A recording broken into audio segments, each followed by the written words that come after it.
L'honneur a de moins en moins de sens dans cette société où, au nom de la tolérance idolâtrée, les valeurs s'inversent, les pensées s'avilissent, le vice devient vertu.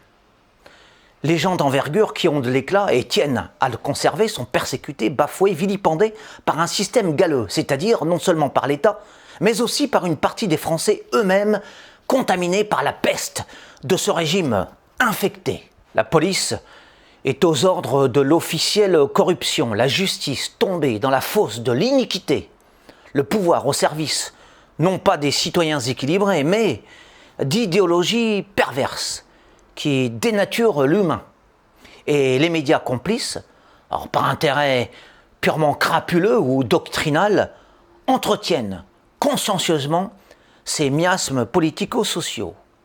Comment, dans ces conditions, défendre les idées de gloire, de probité morale, de décence? Laissons tomber l'honorabilité. À quoi bon faire preuve de hauteur? S'évertuer à nager à contre-courant d'une civilisation vouée à la ruine, s'ingénier à demeurer debout, digne, propre, intègre, quand tout autour de soi se vautre religieusement dans la fange. Au contraire, entrons dans la déchéance banalisée sans aucune culpabilité.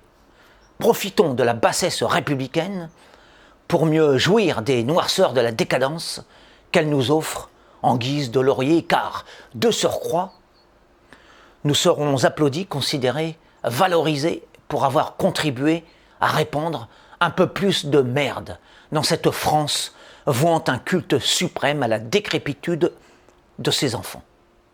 Jetons la noblesse dans les tas de purins de nos porcheries. La pureté est une notion ringarde pour les pauvres arriérés qui croient encore à la grandeur de l'homme. L'honorabilité à l'ancienne, cela ne vaut plus rien dans ce monde où le bien est devenu le mal, où le péché s'est transformé en bénédiction.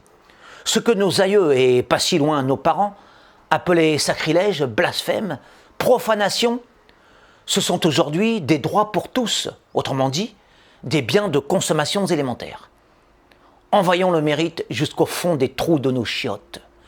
Si vous promouvez l'honnêteté, le bon sens commun, le respect de vous-même et d'autrui, la bienséance, bref, si vous suivez les mouvements de votre cœur imprégné de principes sains et sensés, la voie droite de votre conscience éclairée par la charité universelle, les élans de votre âme animés par le souci du bien commun, alors vous serez harcelé, ostracisé, persécuté, voué à l'opprobre général et finalement condamné. La dignité ne servant plus à rien, laissons-la pourrir dans nos esprits et déposons ce fumier nouveau au pied de la République afin de mieux faire fleurir la déviance, cette flétrissure des mœurs qui désormais sert d'étendard LGBT aux progressistes et de référence à notre jeunesse.